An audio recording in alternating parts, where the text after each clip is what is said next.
Start. विज्ञान और वैज्ञानिकता की बातें तो बहुत की जाती हैं। विज्ञान का चमत्कार बतलाया जाता है, ठीक बात है, लेकिन ध्यान देने की आवश्यकता है कि स्वयं विज्ञान इस मनुष्य का चमत्कार है। विज्ञान और वैज्ञानिकता की बातें जरूर करिए, किंतु मनुष्य की प्रतिष्ठा सबसे पहले और सबसे बड़ी बात है। विज्ञान कभी नहीं कहता कि उसने अंतिम सत्य पा लिया है। मनुष्य की अवमानना करके और अंतिम सत्य की तरह कही गई वे सारी बातें अवैज्ञानिक बन जाती हैं, क्योंकि समस्त ज्ञान विज्ञान के केंद्र में मनुष्य है। समस्त ज्ञान विज्ञान मनुष्य की ही परिक्रमा कर रहे हैं। कोई यह समझे कि दूसरे लोग कुछ कम आदमी है और मैं कुछ अधिक आदमी हूँ, तो यह मूढ़ता है। मनुष्य है और मनुष्य ही रहेगा। जीव वैज्ञानिक तो इसे एनिमल कहते ही हैं। इसके अंदर बैठा हुआ गुफा का जानवर हमेशा रहता है और हमेशा रहेगा।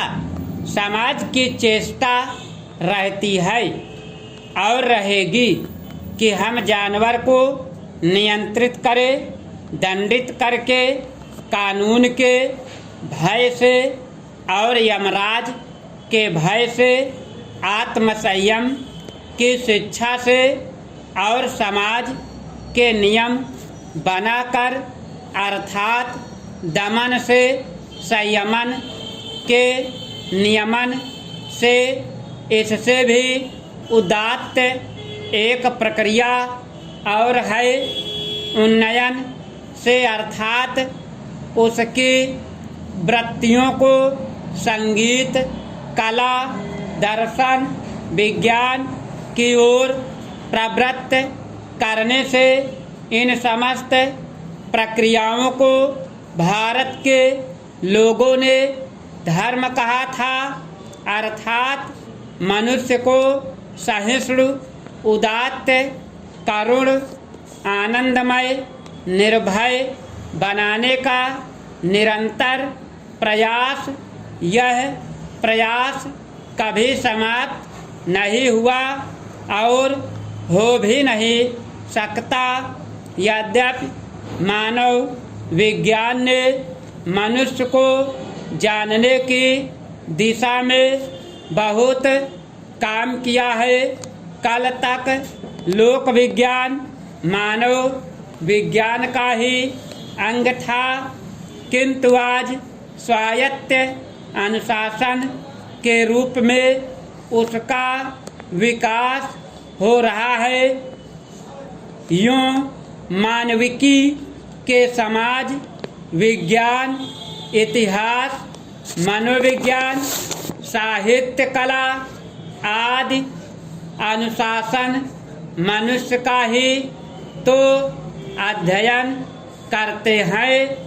मानव विज्ञानी कहते हैं कि मनुष्य इतना जटिल और विराट विषय है कि उसके संबंध में हमारी अब तक की जानकारी बहुत प्रारंभिक अवस्था में है।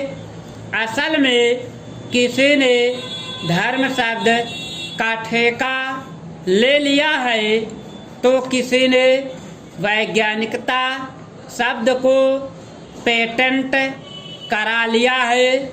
इन दोनों की कट्टरता एक जैसी है। वैज्ञानिक शब्द को ढाल बनाकर इस प्रकार के नारे दिए जाते हैं जैसे मनुष्य व्यवहार की सारी विकृतियाँ ईश्वरवाद में से निकल पड़ी और अनीश्वरवाद वैज्ञानिक चिंतन है। यदि मेरा आचरण व्यवहार स्वार्थमय है, यदि मन में वही मोह, क्षोभ और क्षुद्र वासनाएं हैं, तो इससे अंतर ही क्या पड़ता है कि मैं अपने को आस्तिक कहता हूँ अथवा नास्तिक कहता हूँ। असली बात आचरण, व्यवहार और समष्टि हित की है और आस्तिक का या नास्तिक होने का अहंकार तो निश्चित रूप से राक्षसी वृत्ति ही है। मैं बुद्धिमान हूँ, दूसरे बेअकल हैं। संविधान ने प्रत्येक नागरिक को विश्वास की स्वतंत्रता का अधिकार प्रदान किया है। विश्वास की स्वतंत्रता का अधिकार मूल अधिकार है। आपको अपने विश्वास का जितना अधिकार है उतना ही अधिकार दूसरे नागरिक को भी है। वह ईश्वर को नहीं मानता है तो यह भी उसका विश्वास है और ईश्वर को मानता है तो यह भी उसका विश्वास है। वह ईश्वर को किस रूप में मानता है यह उसका विश्वास है। मेरा विश्वास ठीक है, दूसरे का विश्वास गलत है। इस प्रकार की बहस अहंकार और ममता है। मैं श्रेष्ठ हूँ, यह विश्व इतना विराट है कि किसी का भी ज्ञान उसके सामने राय भर है। विश्वास विश्वास रही है, उसे किस तर्क की जरूरत है। समन्वय और सामंजस्य ही उसका रास्ता है।